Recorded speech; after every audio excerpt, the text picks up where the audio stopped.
Hi friends, कैसे हैं आप लोग।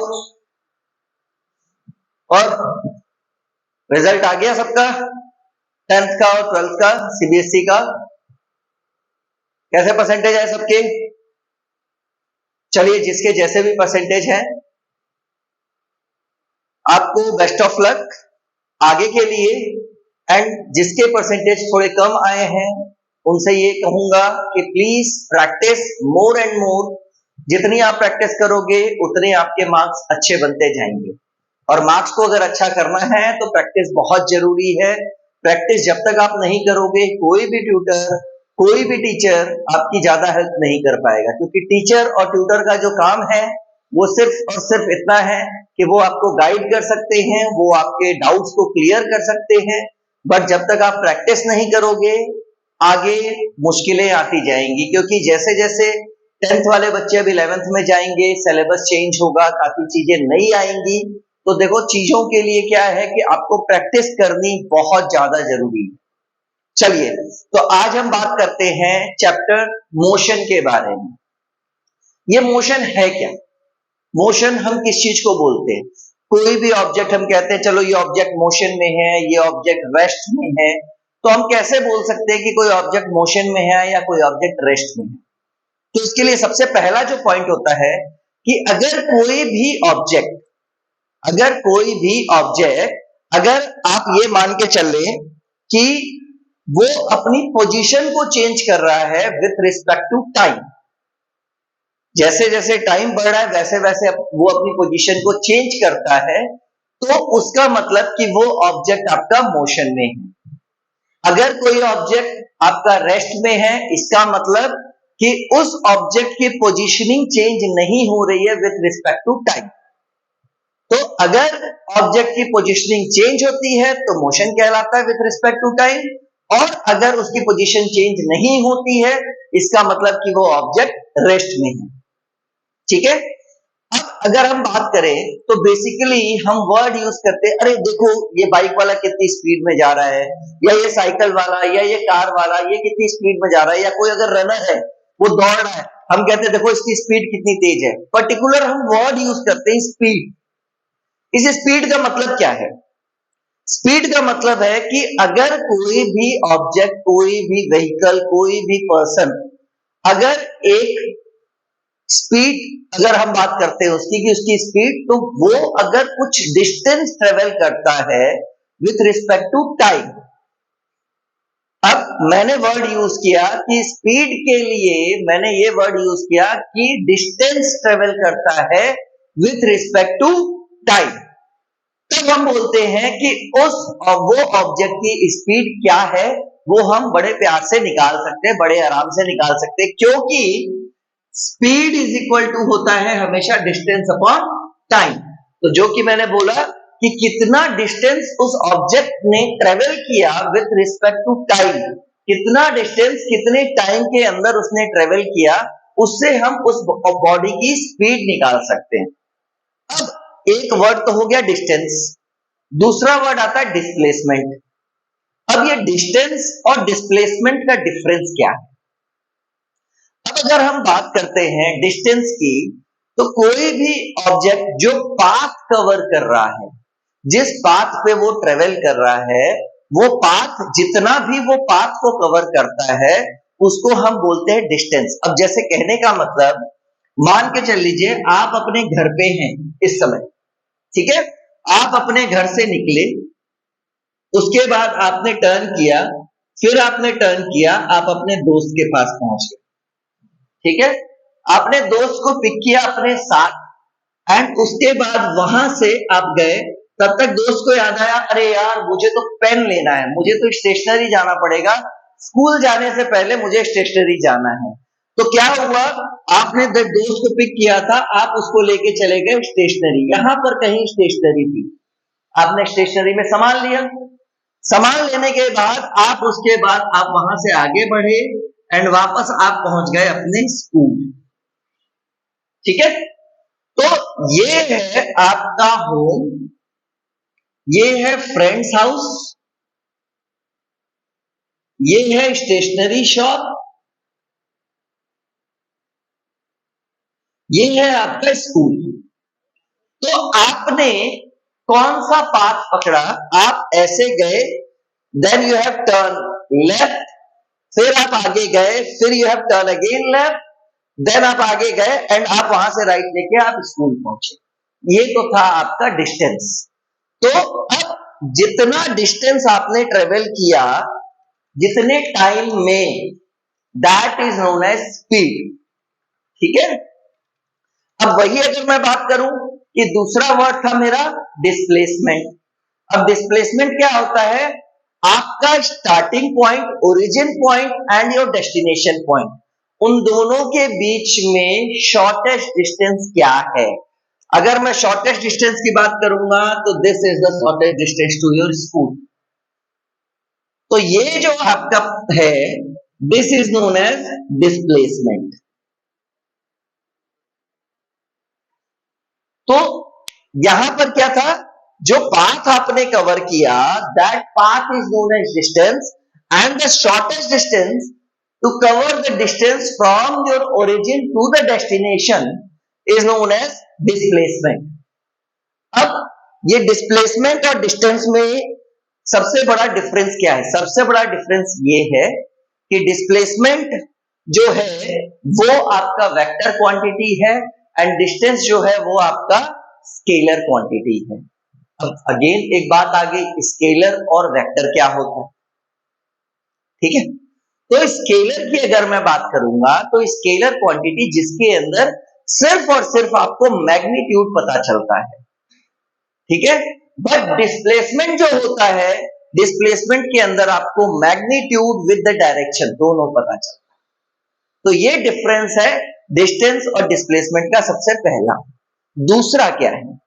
डिस्टेंस कभी भी जीरो नहीं हो सकता है। डिस्टेंस कभी भी जीरो नहीं हो सकता है in case the body is in motion.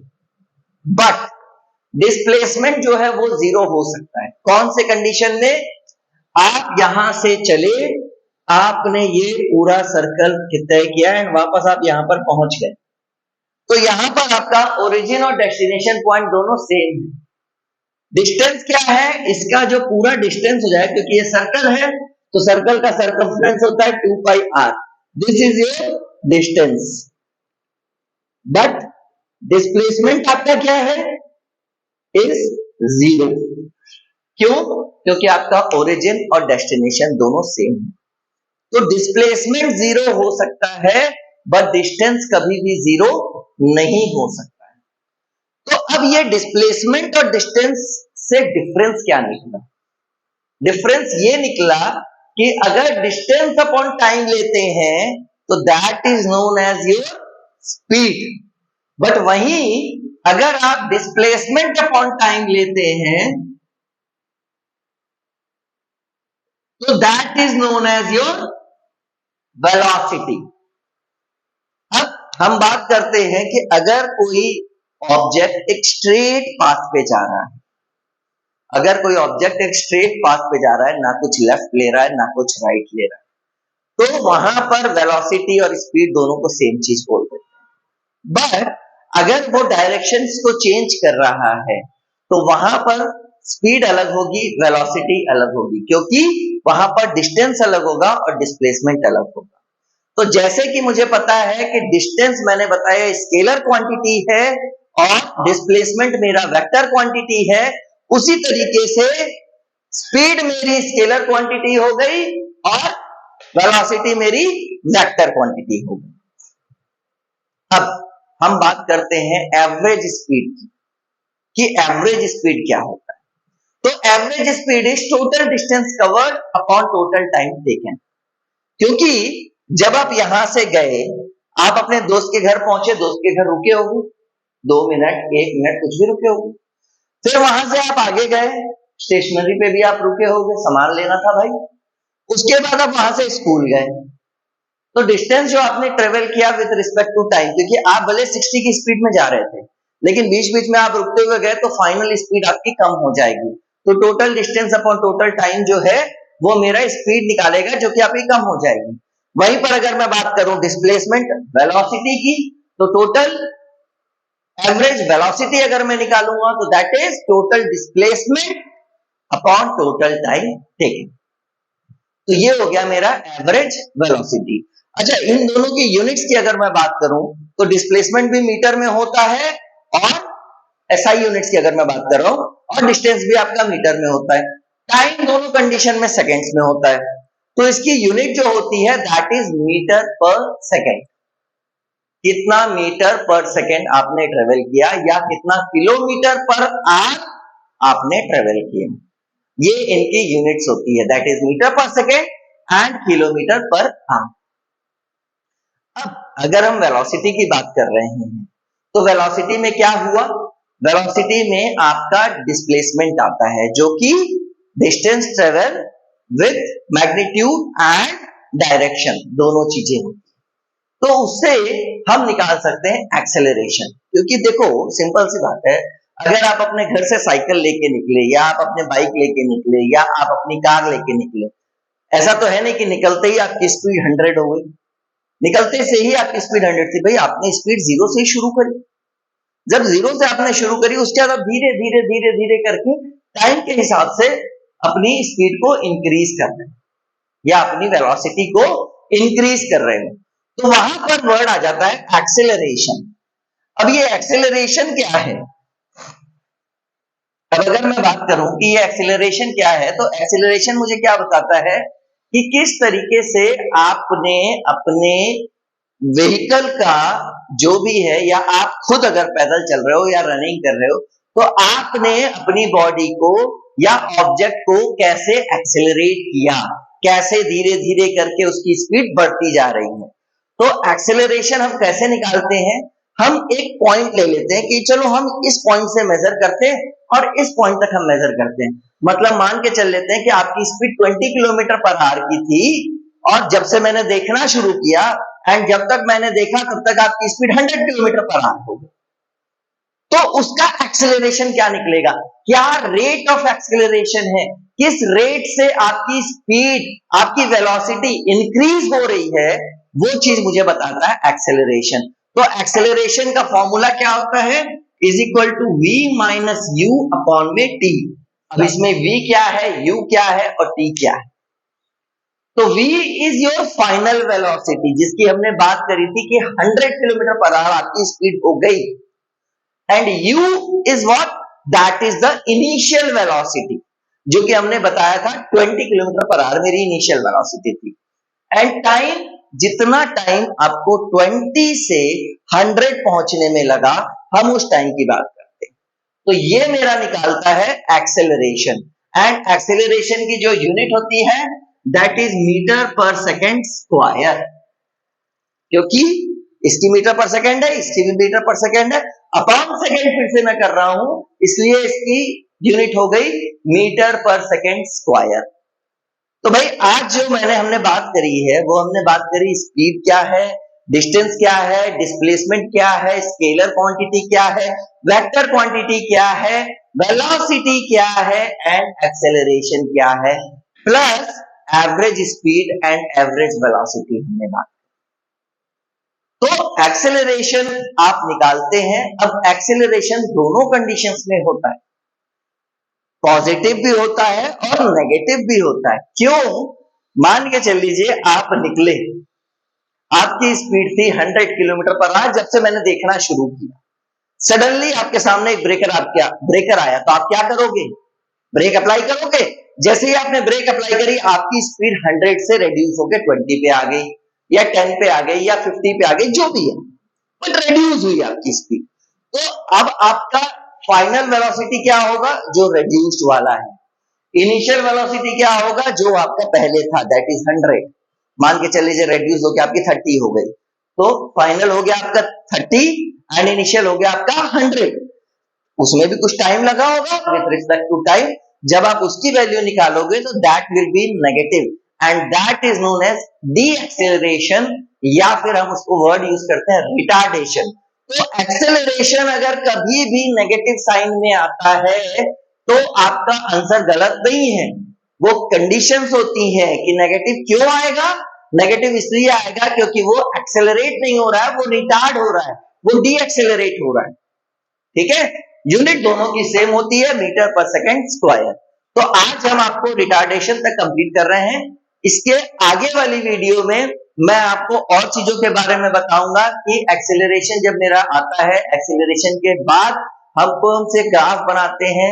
हमारे कुछ ग्राफ होते हैं, position time graph, velocity position velocity graph, velocity time graph, ये सारे ग्राफ्स होते हैं जिससे कि हम ये चीज पता करते हैं कि भाई इसका क्या फॉर्मूला बनेगा। एंड मोशन के भी कुछ फॉर्मूला होते हैं जो कि 3 फॉर्मूला है। Basic formula that is s is equal to ut plus half at square है, a v is equal to u plus at है, या 2as is equal to v square minus u square है। तो ये सारे फॉर्मूले जो हैं ये मैं आपको नेक्स्ट वीडियो में आपको प्रॉपर तरीके से ब्रीफ करूंगा कि इन फॉर्मूलेस को हम कैसे बनाते हैं, और ये आपके एग्जामिनेशन में काफी हेल्पफुल रहते हैं क्योंकि एग्जामिनेशन में भी टाइप ऑफ ग्राफ्स आते हैं। यूनिफॉर्म एक्सेलरेशन का ग्राफ कैसे बनेगा, नॉन यूनिफॉर्म का कैसे बनेगा, यूनिफॉर्म वेलोसिटी कैसे होगी, नॉन यूनिफॉर्म वेलोसिटी क्या होती है, ये सारी चीजें जो आपको है वो मैं आपको नेक्स्ट वीडियो में बताऊंगा। तब तक आप इस चीज पे ध्यान करें, इस चीज को पढ़ें, प्लस जितना हो सके प्लीज चैनल को सब्सक्राइब करें, जितना हो सके उसको शेयर करें कि आगे से आगे ये वीडियोस पहुंचे और लोगों को इसका बेनिफिट मिल सके। Thank you very much.